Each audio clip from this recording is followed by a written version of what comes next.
Well, hello everyone, and welcome to the beginning of the last days. My name is Laura-Lynn Thompson. We are going to talk about something so exciting today, and that is one of my favorite topics in the last 3 years because it is upside down and crazy, and that is politics in Canada.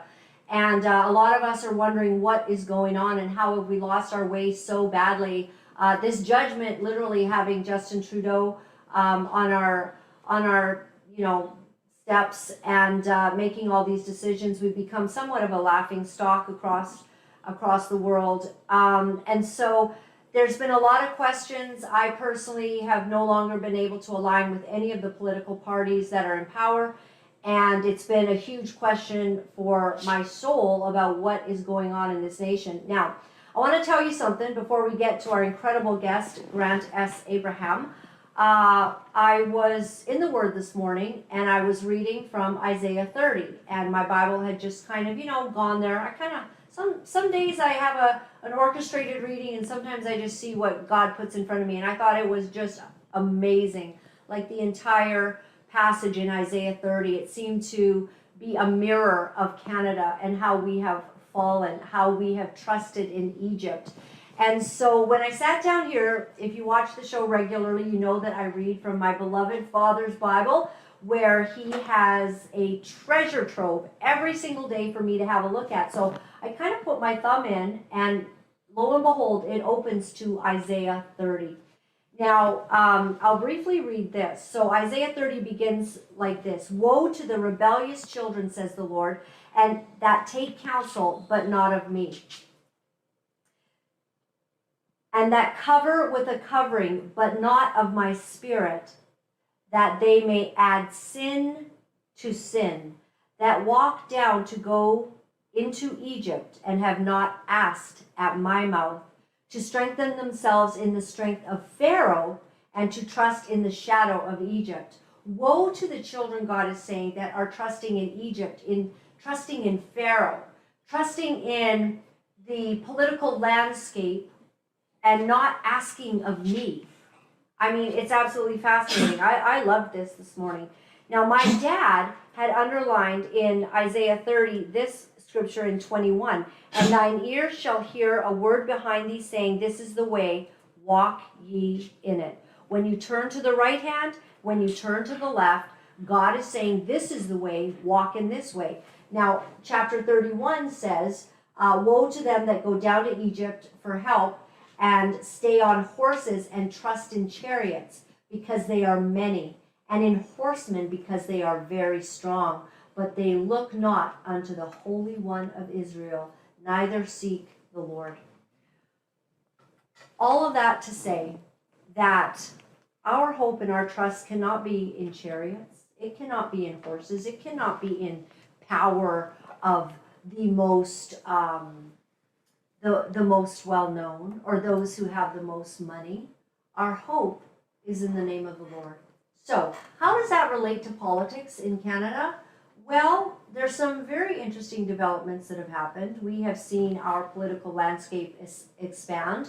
One of the incredible people that has come to the forefront, who actually ran for the leadership of the Conservative Party of Canada, his name is Grant S. Abraham, and he has a desire to lead in Canada, and he came up against our Conservative Party and had quite a situation happen. We're going to talk to him about that today, but more than that, how that has moved him forward, and really, he's put it all in a book, which is called The Battle for the Soul of Canada, I believe, and we've got a picture of it there.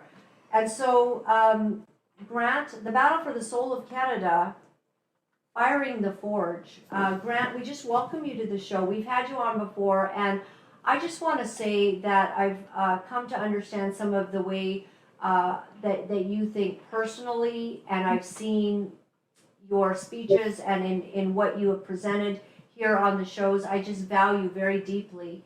I've been going through your book. I've gotten my hands on a copy of it, and I'm very excited to talk to you about it. And I thank you for spending time with us today. If you want to start with sort of where the idea and the passion to write a book about the battle for Canada's soul came to you, that might be the right place. Well, thank you, Laura-Lynn. It's a pleasure to be with you again, and I appreciate your truth-telling for this nation. I think we're kindred spirits on that front, and so I'm grateful to be here. You know, this journey did start with an exposure into the Conservative Party, and getting the opportunity to travel around Western Canada, in particular in 2022, in that campaign. I am a person that was totally an unknown in 2022 running for that. It's one of those people that also ran in that race. And it was an interesting journey because the more that I spoke truth about what was actually going on in Canada, with engaging the discussion about what a post-nation state means, or what a reset means, or what are the influences that are happening in Canada through the WEF or the UN or the IMF, etc. The more I saw that people were resonating with the truth and starting to ask the question, why aren't we having these conversations in the public domain? Why aren't we hearing about this in the news? We are shocked to hear about, you know, the conversion therapy bill C4. We're shocked at what a post-nation state actually means. And of course, if you come in to run for the leadership of a party and you're not a politician, no one knows you. You have no infrastructure. And I was amazed at how quickly the grassroots connected to those questions and to the authenticity of the campaign and the discussion. And so we were actually able to meet the nomination requirements in terms of the signatures, which were hundreds of signatures from all across Canada, over 30 electoral district associations, 10 provinces and territories, and then also raise in excess of $300,000. And I'm not here really to have a big conversation about what happened, but the goalposts, let's say, got moved quite a bit. They got moved with how much money was raised. When I found the missing $60,000, then all of a sudden what had been verified with my signatures were suddenly short. And we can leave it there, and I think anybody who's listening can read between the lines. But this isn't a wine festival about that. I think it was a discussion for me. It was an understanding for me that the Conservative Party had an opportunity for reform and an engagement with an opportunity to actually talk truth, and they blocked it. It was a crooked system. And so that then made me realize that in addition to what is going on with the Conservative Party, we have our nation in peril because it's actually being deconstructed. The values that built this nation are being chipped away at, and it's across 5 or 10 or 15 different construction sites or deconstruction sites, if you will, where the country is being taken apart. And so this was a case for me of not just going home and saying, okay, well, that was an interesting experience, and now I can, you know, tell some cool story about that someday. It's more a case of, what do we need to do to actually intervene and stop what is going on in the country?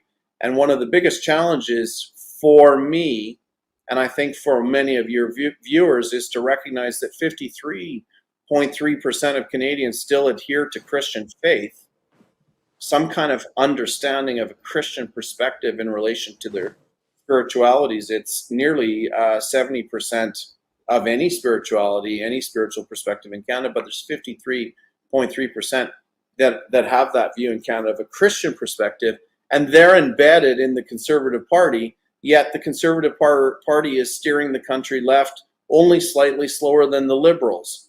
So this book is a book that was written out of that frustration at what's happening to our amazing country, but it's also written to wake up the social conservative Christian right in relation to what is going on inside the Conservative Party to actually take the country left and continue the deconstruction process. So if you have a spiritual perspective in terms of understanding that light is what dispels darkness, and that light is from the God of Abraham, Isaac, and Jacob in relation to dealing with darkness, you have a challenge if you're living with inside the Conservative Party. And I love this. I love that passage you read, to trust in the shadow of Egypt And yet, when I talk to so many people within the social conservative Christian right, it's like they're waiting for some kind of redemptive agenda to come out of the Conservative Party because anything's better than Justin Trudeau and what the Liberals are doing.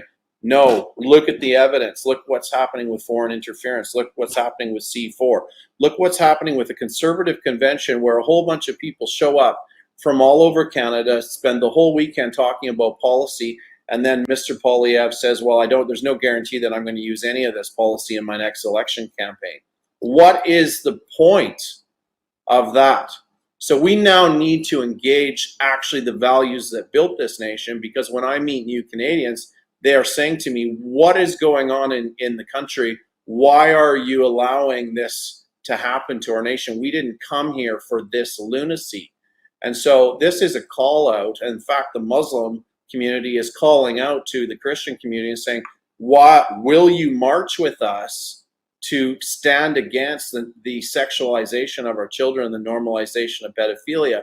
And yet we have 53.3% of Canadians that are Christians embedded in the Conservative Party, and we're letting the country go like this. And my point in the book is if the Liberal Party can screw this country up so badly with a minority government, what could the social conservative Christian right do if they actually had a new expression for conservatism that was fiscally conservative but actually stood up for the values and principles that built this nation?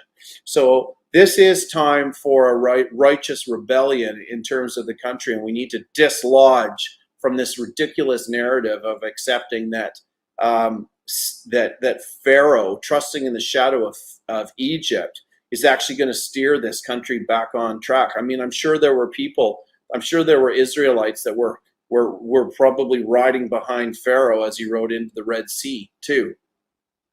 So this is a big discussion now for the church in Canada. Where are we? We've had 2 generations now where we've traded on the legacy of our parents and our grandparents, and that benefit, that blessing has run out. We're seeing the advance of evil in the country. This is a spiritual war.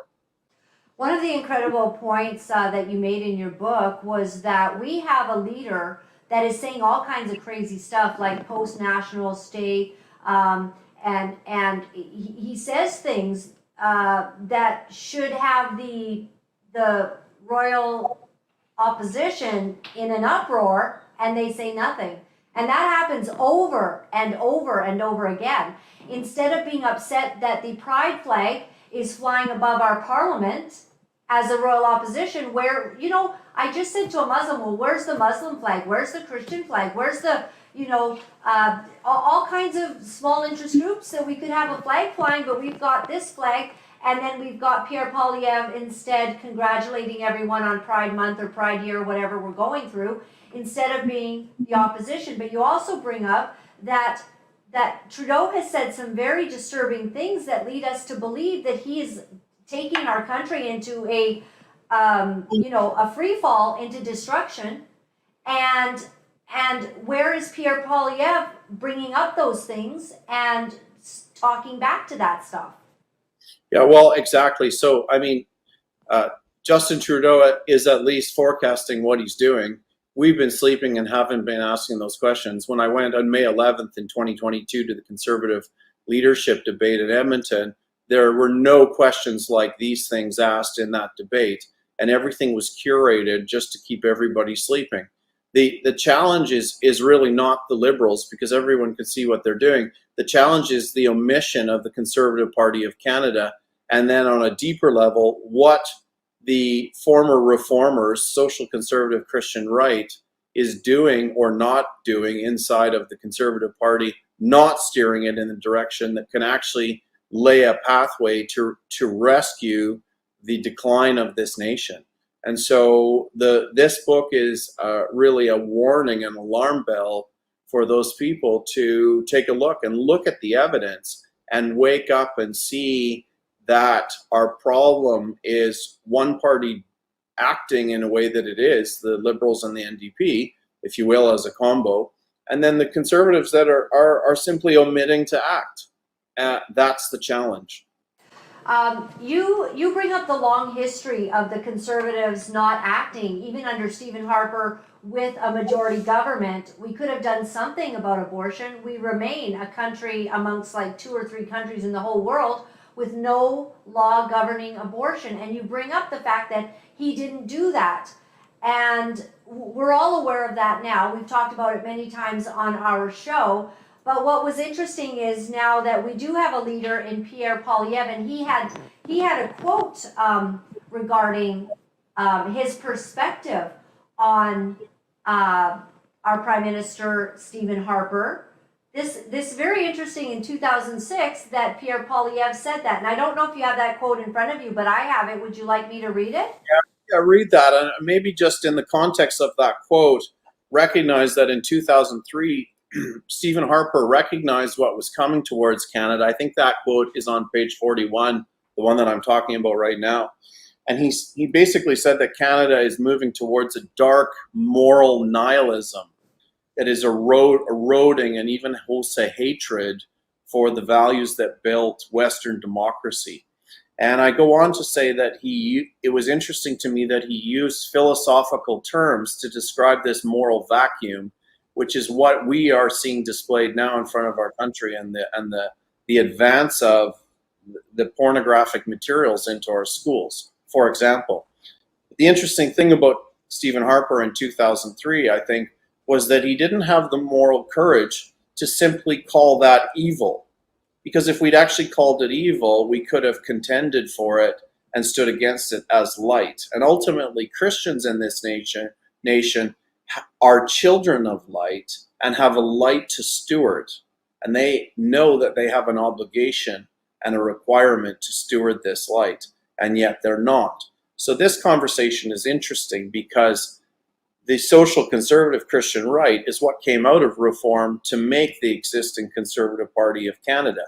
And yet there's a learned behavior that's shaping inside the Conservative Party that is using the social conservative Christian right to get into power, or to trying to get into power, and then completely ignoring all of the values that the social conservative Christian right is wishing to see. And that's Catholics and Protestants within the social conservative Christian right. And I think this is where you're going with your quote, because this quote that you're going to read is from a young MP in 2006, and the disdain for the social conservative Christian right in this quote that you're about to read, Laura-Lynn, is actually really disgusting and should actually turn everyone's stomach that has any value system that is based on a Judeo-Christian value system within the Conservative Party. It should make you nauseous, because it is the prevailing attitude within the Conservative Party about the former reformers and the social conservative Christian right within the Conservative Party of Canada now. Okay, well, let me read this to you. I was very shocked at, so this is a young member of parliament. His name was Pierre Poilievre in 2006, and Grant Abraham quotes him in the book as having said this. So Poilievre says, regarding former Prime Minister Stephen Harper, this is the interesting story of Stephen Harper. Everyone thinks he seduced the center. It's actually the way he tamed the right. He's now taken the most left-wing position of any Conservative Party in the world on gay marriage. Harper has ruled out any abortion legislation, and he was a pro-lifer, so he said. He has basically moved the party onto an agenda that is centrist and acceptable to mainstream people, and he's done it almost without a peep from the right and from the people who founded the Reform Party, who had made the bombastic and even embarrassing remarks that had come to typify the Reform era. All of those people have gone along with this swift centrist move while making almost no sounds at all. Pierre Poilievre. My thoughts on it, Grant, I don't know what yours are. I definitely want to hear, but on bombastic and embarrassing remarks that had come from the Reform era, which was which was a movement really largely by those with deep held religious convictions and values.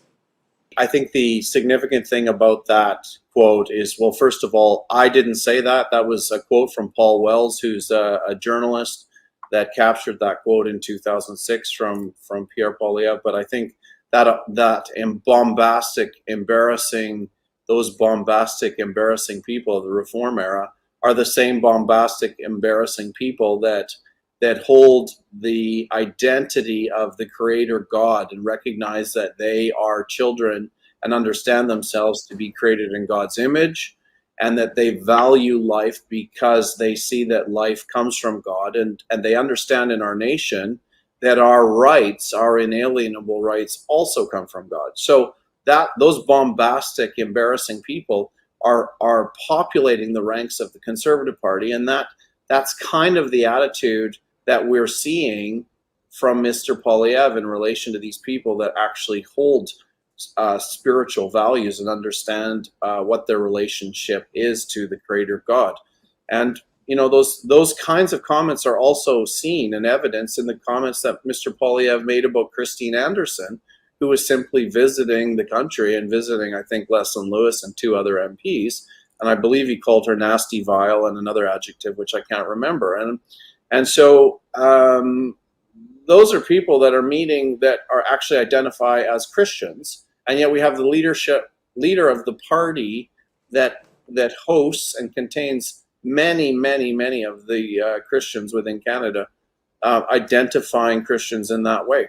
So this is a challenge, and I think when you think about Canada in relation to the conversion therapy issue or abortion or anything else, we now have a political agenda contained within the Conservative Party that is completely using a calculus for power that denies any interest in any of those issues. And so your vote's being used, and the deaths are continuing. There's no law in Canada for abortion. There's no discussion about it. He's very adamant that he will not advance any policy that even curtails abortion, or even in relation to money being sent overseas to advance that policy in other countries that may not have abortion as a natural form of birth control. So these are big challenges for people that actually hold the value of life and the sanctity of life as a spiritual perspective. To me, what I wonder is, haven't we actually lost ground with the Conservative Party?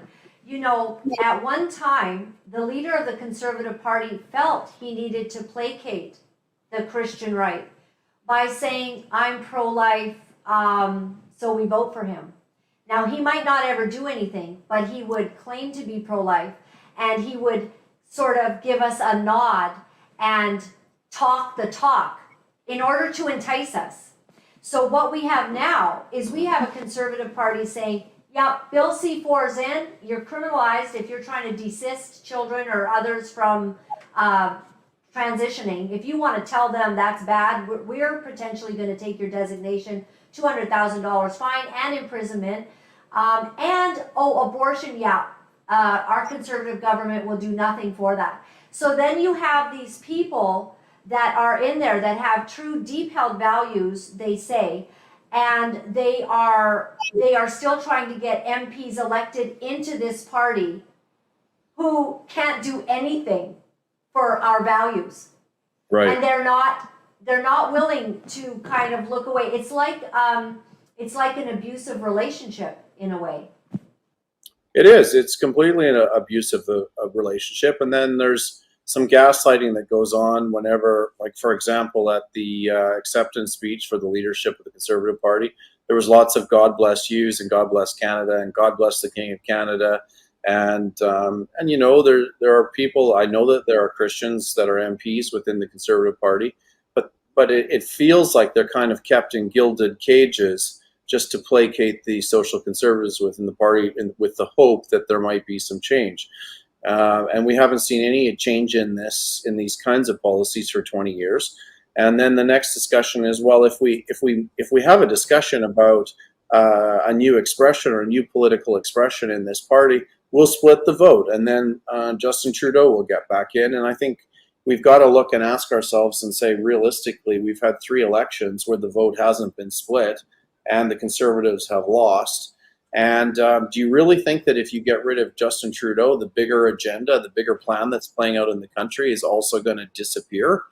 We're not seeing the Conservative Party as a party, or from the leadership platform of the Conservative Party, speaking out against this post-nation state issue that is shaping and changing our country. Like, for example, the participation in all of the UNDRIP or the UN agenda or WEF or the World Health Organization. So this is what I say. The Liberals are going left. The Conservatives are going left, just slightly slower, and they're bringing everyone along because Canadians, and particular Christians in Canada, are stuck in the rut of our comfort and the rut of history of just voting Conservative, because they always do that, and it's not Liberal, and what else are we going to do? And so I think that Canada needs to have its political landscape shaken up. We need to start having these conversations. And these values do matter, and they do matter to millions of Canadians, actually.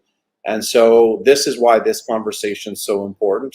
And this has implications even for the Christian church and how they're engaging the political context, understanding that they have a mandate to disciple nations, not just be evangelicals. Well, you have quite a chapter on where the church has been during what you call this hell that we've all been going through.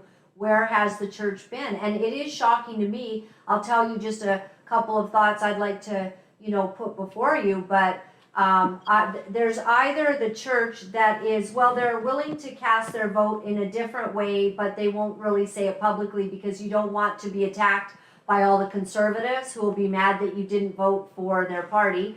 Or we've got the people that seem to be perfectly fine with voting for a conservative party that absolutely doesn't recognize or respect their deep-held traditions and religious beliefs. But that's fine, apparently, because we have to get Trudeau out, like you've already said. But then they justify it. A lot of them justify it with, well, God's called me to be on the inside, to change it from the inside. And this thing is so rotten to the core that, like, God has called all of us to stand up for righteousness and to walk a line that supports and upholds what we truly believe. So it's been really rough to see that the church is not willing actually to stand. We haven't seen it necessarily, or maybe they haven't felt that they had an option. Well, many of those people that are used as examples for like that are on the inside, and God has placed them there to bring reform, were there because they were slaves, not because they were free citizens in Canada. And yes, they were placed as slaves, but I don't know of any slaves that are placed inside the Conservative Party. We still have the freedom to choose, and we still have the freedom to speak our mind about what is the truth. And one of the challenges that we have in this nation is that we have bought into the cultural lie of dividing the secular and the sacred. Why aren't we talking about spiritual values in relation to this country? Because it seems to me that this agenda to sexualize our children is a very dark spiritual agenda.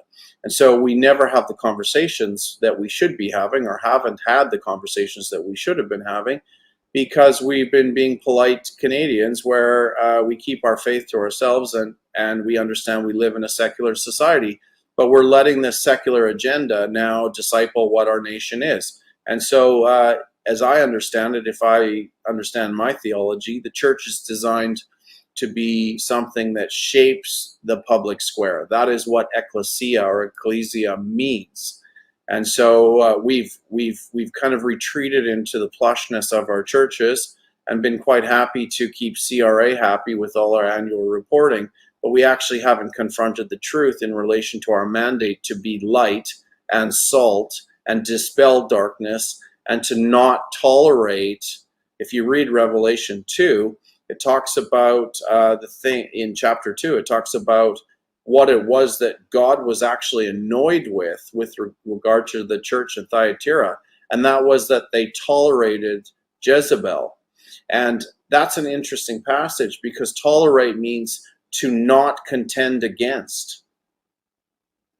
And so this whole notion of kind of going along to get along is taking down the legacy of this nation and stealing it from Canada and the promises that Canada has for Canadians, our promise of freedom, freedom of religion. And so this is what the book is about. It's a discussion getting real about these issues. Well, I appreciated something that you wrote. And, the root problem, you wrote this, the root problem for both the CPC and Mr. Polyev is that they appear to believe that the protection of the lives and livelihoods of Canadians starts and stops with the nation's fiscal and monetary policy. This lack of perception and moral shallowness seems to be a kind of blindness that only permits financial policy to be engaged because it is composed of facts. On the following page, you write here, if we want this horrible slide to the left of the political and value spectrum stopped, the people who can see what is happening and are passionate about their values need to stand up, unite, and vote accordingly so as not to enable this blindness to unwittingly facilitate the destruction of our nation. And I think you're exactly right. This is about more than financial, economic statutes that they'd like to implement, and we certainly want help to get out of the economic destruction that has been brought to us by Trudeau. But in actual fact, that's not the only thing that matters. If Polyev gets in and fixes our economy and 400,000 plus babies die, and lots of kids are transitioned, and lots of smut remains in our schools because they won't do anything about it, what have we gained? We are still Babylon. Right. Well, it's a value issue, and if you actually stop and think about what the narrative is coming out of the Conservative Party of Canada, they are saying, we will put more money in your pocket, and when you have more money, you will be free. More money means more freedom. But we know that that is a very shallow rendition of what freedom is about. Freedom is about responsibility to ensure that we have security in the nation, that our borders are secure, and that our youth are cared for and educated and trained and not corrupted, that our elderly are cared for with dignity and not dying behind glass. Where is this discussions about these things from the Conservative Party? So this is a very shallow narrative that's coming out. It does not reflect the value system that we're seeing lost in the country and that built the country. And so there's a much deeper angst that Canadians have. And these are the conversations that we need to have. And actually, when you actually shine a light on how shallow that narrative is, it's kind of disgusting that we're buying into it, or Canadians are buying into it, because they actually have a duty, if they think about it, to perpetuate and advance this great nation. And what we're doing is we're seeing its death and decline. And so, do you think that there's a chance we're actually aiding it, Grant, because we just, instead of going, listen, we're done, we're pulling out, we're now voting for another party because we cannot tolerate that you are ignoring us, that you are not respecting our values, that you do not seem to think it's important what we think, and you need us so badly, but we are just so complicit that they're doing nothing. So it's like they know they can do this, and instead of teaching them a lesson and saying, we're done, we are leaving your party, and your rotten core can just melt to the ground, we don't do that. So what happens, and I don't mean by we, me, and you, I mean we by, a whole lot of people. So we're just perpetuating it. It's an abusive relationship that's being gaslit, and people don't realize that they're being abused. And used for their votes. And so this is why the discussion needs to expand in Canada. We need to have these conversations. It's not going to be driven from within the Conservative Party. There's no reformers within that party that have the voice to bring these discussions out, because there's a calculus for power that is seeking to create a majority government, which is great if the only thing you perceive is the threat that is being brought by the Liberal government. But the fact is that all of these things, foreign interference or corruption or the WEF or any of these things that that we're troubled with and that are gnawing at the soul of Canadians, the Conservative Party is not actually contending for or against the Liberal Party. So it seems to me in Canada right now that you can be conservative in name only within the Conservative Party of Canada, and you can be Christian in name only too, as well, within the Conservative Party of Canada. And that's an indictment, and someday we may well have to answer for that in terms of the stewardship of this great nation. And for me, I'm not prepared to see Canada forfeit. We are to have these conversations, and Canadians need to wake up. 100%. You were concerned so incredibly about another issue with respect to our Canada that you wrote Mr. Poilievre a letter, and if you can go to my full screen right now, and then we'll ask him to move in a minute, so you have to take out all of this part.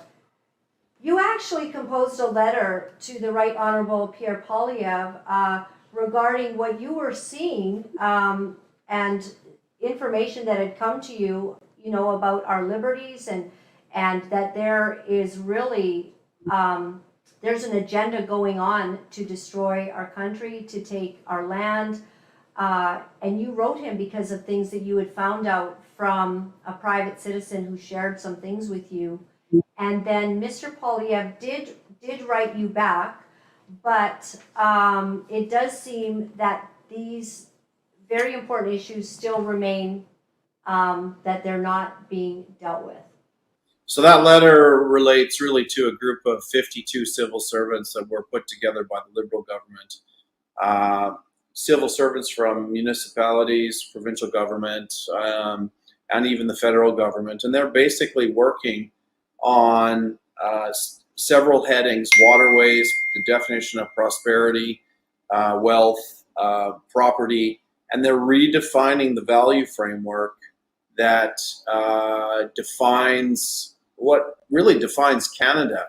And so that is why I use the term deconstruction. Appendix A in the book is a reflection paper that I've written on that issue, and it outlines some of the unbelievable logic that these people are using to deconstruct the legal infrastructure that we understand to sustain our country. And so when you actually look at it and read it, it's shocking. I mean, I did that as just a citizen in late 2020. I actually had some contact by individuals in the government about it who were shocked because they knew that the thought that I articulate in that document was being thought and discussed, but they had no idea that there was a coordinated effort to actually come together, have 52 people meet every month, and work actively on the intellectual, philosophical framework that needs to change. And basically, what I'm saying is that they're working on the logic to undermine the very framework that our nation has been built upon in terms of our understanding of property, our understanding of the common law, and justice, and ownership, and wealth. And they're redefining it to bring it into an alignment with Agenda 2030. And they're not even apologizing about it. So when we see these things that are appearing in our narrative, you know, known traveler digital identity, 15-minute cities, this new level of city whose name just evades me at the moment, they've just been identified, where some of these cities won't have any meat consumed in them at all. It is a part of an agenda to strip away, well, first of all, our rights as individuals, but also our ability to own and possess the land that we live on and bring us a life that is sustained from the land. And so this is moving us towards bondage, actually. And until we begin to look at how insidious these things are that are happening, we won't really understand the true war that's going on in the country. And again, the biggest challenge is that the Conservative Party is not saying anything about this. It's letting this roll. And so our country's drifting towards a cliff edge. These conversations need to happen, and we need to wake up. So that's what that's about. It's Appendix A. I talk about it in the book. It's basically a shadow committee that's doing the work for the Liberal government, but outside of the scrutiny of Parliament. And it's shocking. So there needs to be some more discussion about it. And I think at the time when I was engaged, that document actually found itself into the hands of the RCMP. And I ended up having some interviews with them about it and what my thoughts were and where I got them from. And their observation was unofficially was that they had bigger fish to fry than that issue was going on. And of course, we saw the exposure of the foreign interference, and I'm assuming that it's that or that and other things. So,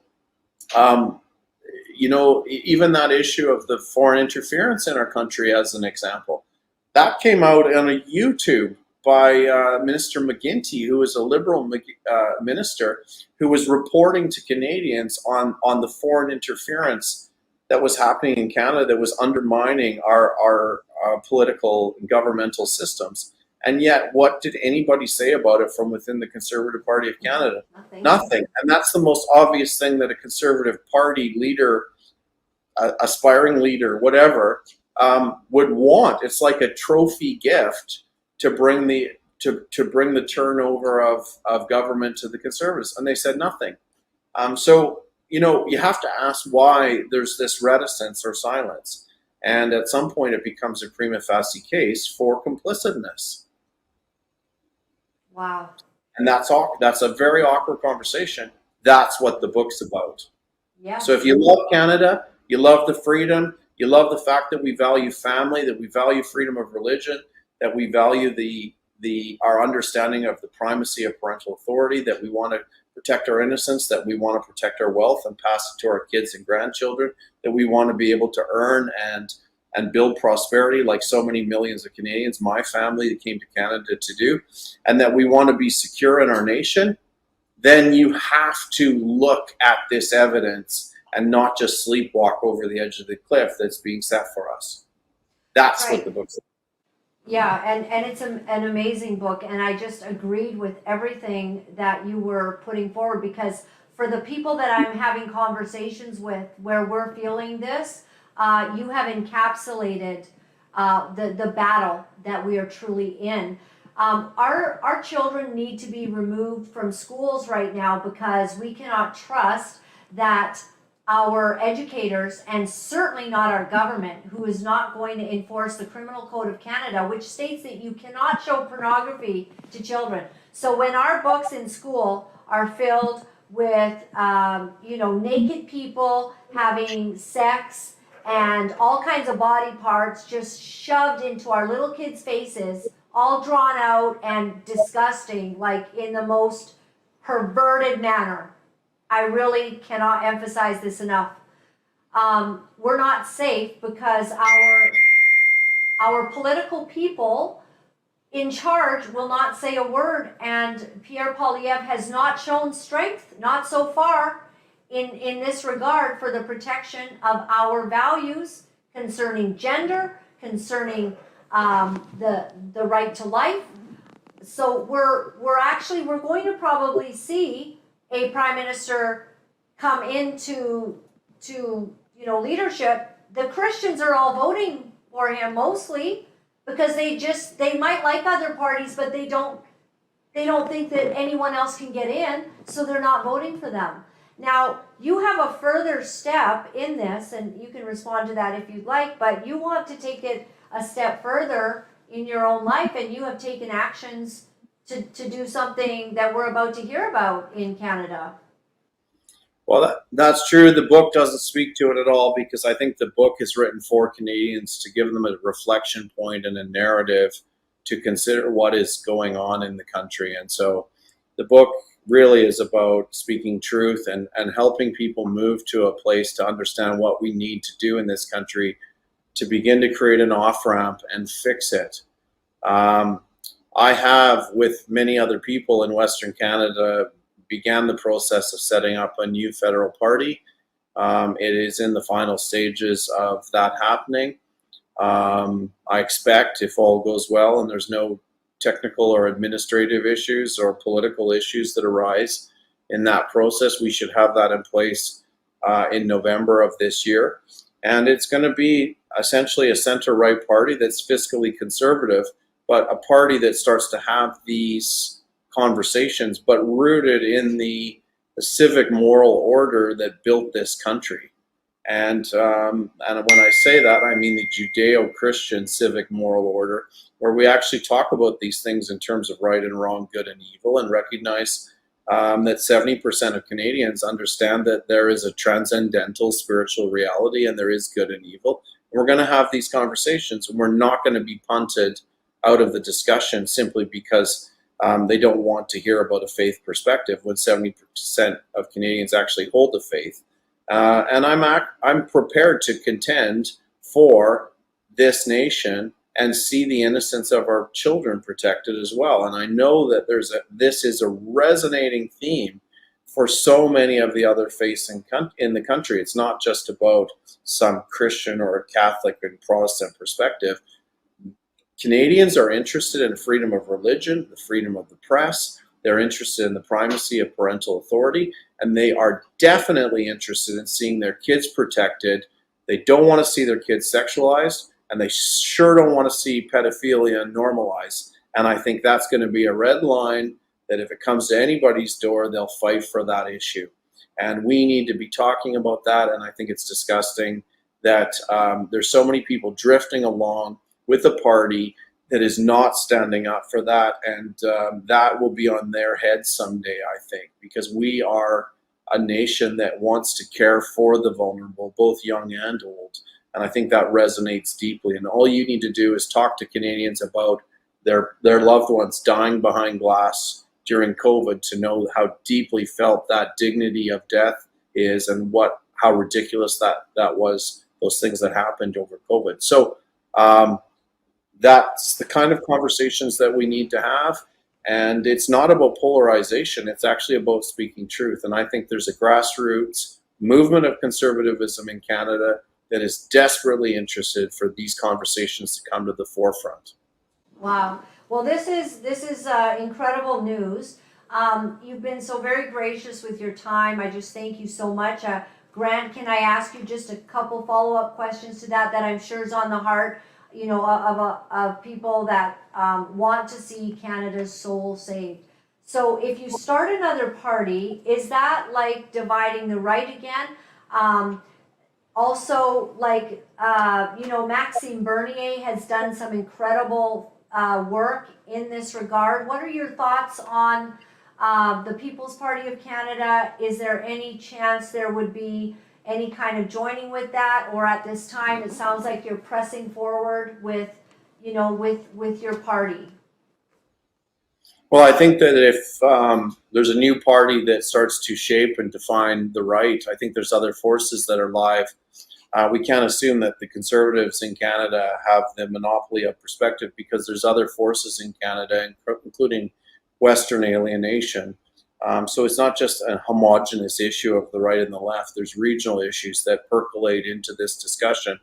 And so I guess I have to ask the question and say, if the Liberal Party can screw the country up so badly in the last 7 years as a minority government, what could we actually do as a voting bloc if we aligned as a movement of people to steer it the right way?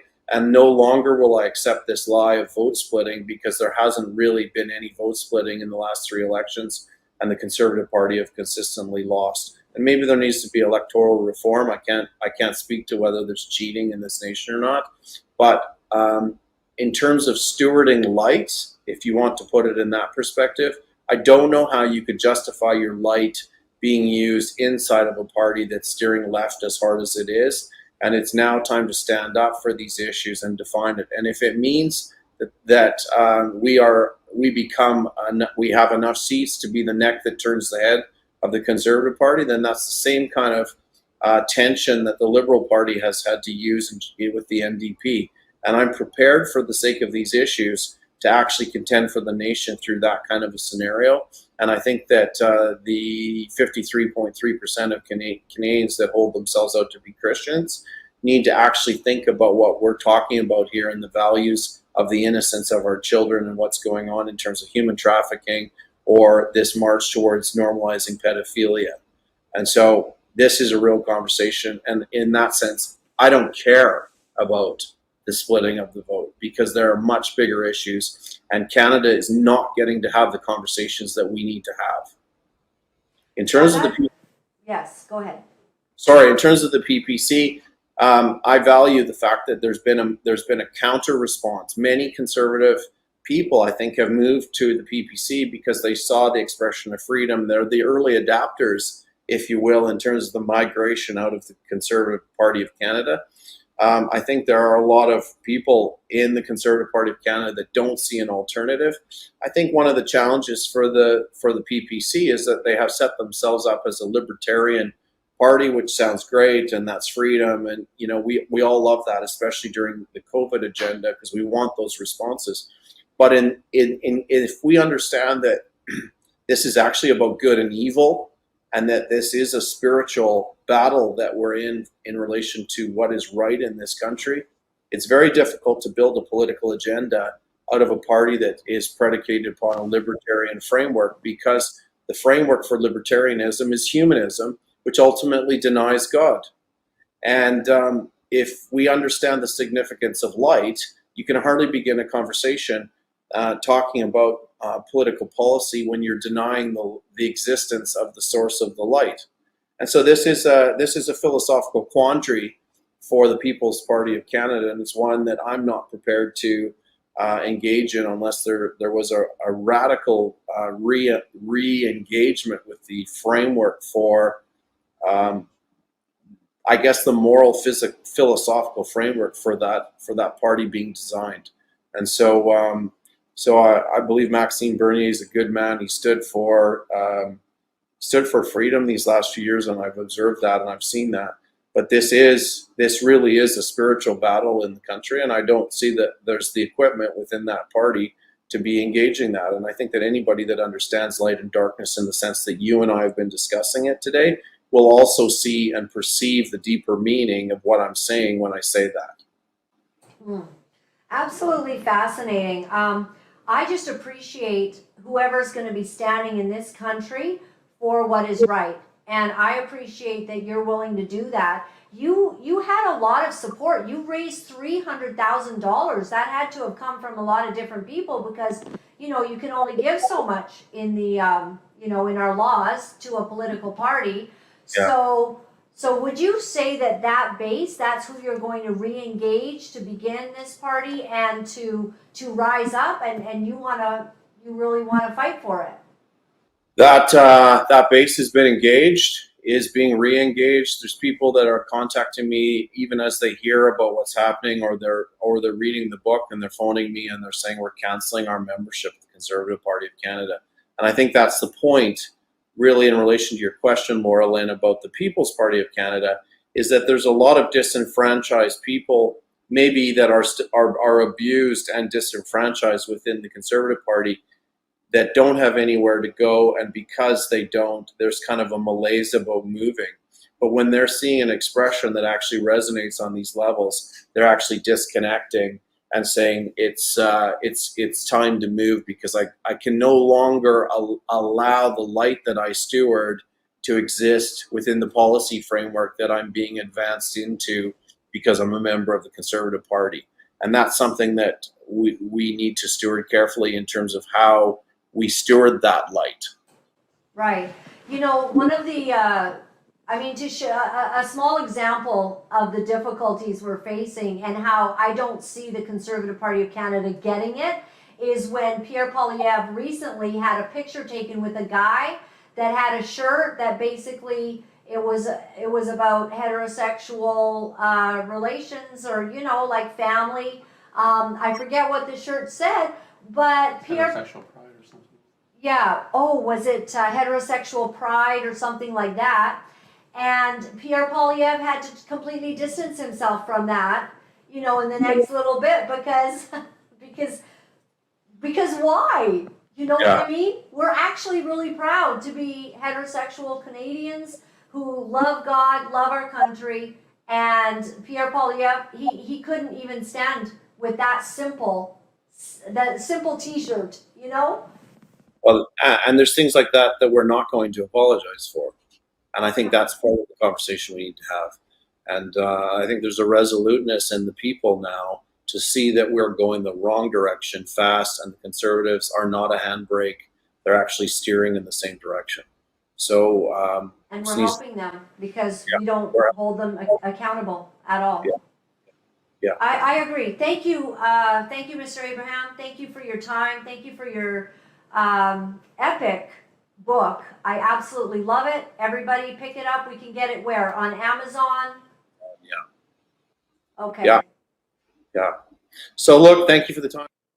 And it's been great to chat. And you know what? I hope these conversations continue across the country, and that Canadians are waking up, because there's more at stake here than just removing Justin Trudeau. There's a direction that is eroding our understanding of what Canada's about, and that's what people are feeling, right? That's why the convoy happened, right? So yes, it is. Same thing. And don't get me started on that, because at the opening of the Conservative Convention recently, they're all celebrating the convoy and the truckers as if they were supportive. Oh, yeah. The Conservative Party of Canada did nothing for us. We got pelted with rubber bullets because you went home when you were supposed to be having a meeting one night. Like they came at us. They told us to go home. They did not support us. They didn't come out and have meetings. They didn't, do a big show. Hey, we'll meet with the leadership. What is the problem here? Let's discuss it. Come on. Now they're all like, yay for the, for the truckers. Like, what a joke. I mean, an eye roll. Yeah, it is an eye roll, and I think that's why the agenda is to kind of pull in the populace to the Conservative Party, and that's the gaslighting that we're talking about, because they absolutely did do nothing. In fact, that what they were doing was curating their political careers, because they didn't know which way the wind was going to blow. So now it's all over, and it's like, oh, let's take you on board and see if we can make it, see if we can bring you inside the big tent that is a mile wide and has tent pegs that are only an inch long. That's what they're doing. Anyway, thank you for the time. Thank you for the time. It's just been such a pleasure. Take care, Grant. We'll talk to you again soon. Thank you. Bye-bye. Bye-bye. All right. That was super fun. Well, it's going to be interesting. Canada has some things to really think about, and I think that Grant S. Abraham is going to give people an opportunity to think about that. And it's another voice that I think is highlighting the awakening that's happening. There's a lot of people that have awakened that the Conservative Party of Canada does not represent us at all, and in fact are using our conservative values. They placate us. They barely placate us, to be honest. They want us in their party because we're actually the largest faction, and they somehow do nothing for us. Just like that quote that I read of Mr. Pierre Polyev in 2006, where somehow the Conservative Party of Canada has managed to be the most liberal of all conservative parties in the world, ushering in gay marriage, doing nothing for the unborn. Most countries, are you surprised, have protections for the little people, the little tiny cute people that deserve to be protected, and we all fight for it, and we're pro-life and get behind the movies, just unplanned, right? And yet we vote them in time and time again. We got to think about this. We really do. My website is Laura-Lynn.tv. Thank you very much for your support. JT and I do this because we love it, because we believe that we have to have these kinds of discussions that you will not find anywhere else. And actually, I do mean anywhere else will not have the discussion we just had today. You won't, because it's too many people in alliance with such and such a party or such and such a group, and you just can't have the truth come out. And one of the things that God did very painfully, I'll tell you why I can have these discussions, is because I lost a very important job. I lost my broadcast job, the highest paying job. I never thought I'd make that much money. I had, an expense account and got all the clothing and everything that I wanted, and lights, camera, action for a Christian organization. But because I stood for, fighting this SOGI, fighting sexual orientation and gender identity, it was too hot for the Christians to handle. It was too hot for the church to handle. It's been too hot for a long time. And so what do? We fight in the back rooms. We don't have really important discussions about what are the choices we actually have, because this doesn't seem to be working. So it does look like Pierre Poilievre's getting in. I mean, for what it's worth, maybe Grant Abraham, maybe Maxime Bernier is going to, rise up and bring something that is going to be a real option for you all to make a decision and make a choice and do something. But it looks like we're going to get somebody in, and it's probably not going to be Trudeau. His numbers are falling, thank God. But during that tenure, do we have the protection of life being brought to the forefront so that we can have laws made? Under a Conservative Party government, you will not have one law made. That is the promise and the word. The leader of the party has given his word that he will not deal with that. I, as a godly, righteous, loving person, cannot vote for that. I cannot. So when there are other options coming our way, I say that we should look at them. So we're here, JT and I, doing this every day because nobody tells us what to say. Nobody tells us who to have on the show. Nobody tells us what is appropriate or too hot or, or even too boring to talk about. We talk about it all. And so we're very pleased that that all of you have been here, and we hope that you'll continue to support us and do all that you can do to support us. Thank you very much on that. I want to close today by leaving you with a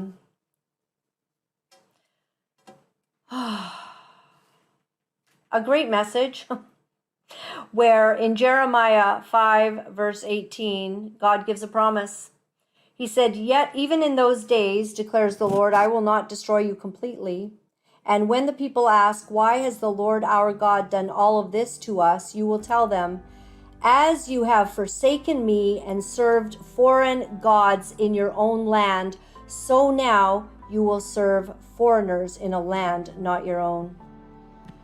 I'll tell you what, the entire Word of God is predicated on this. If you follow God, God will be with you and he will bless your nation. If you do not follow him and you follow foreign gods, foreign leaders, he will not be able to bless that country. And in my opinion, and I have said this actually on the show before, in my opinion, we're under judgment.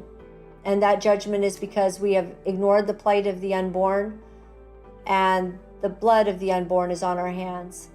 We have chosen to vote in powers that will do nothing about it, and we somehow think that that is, doing God's work in the middle of this mess.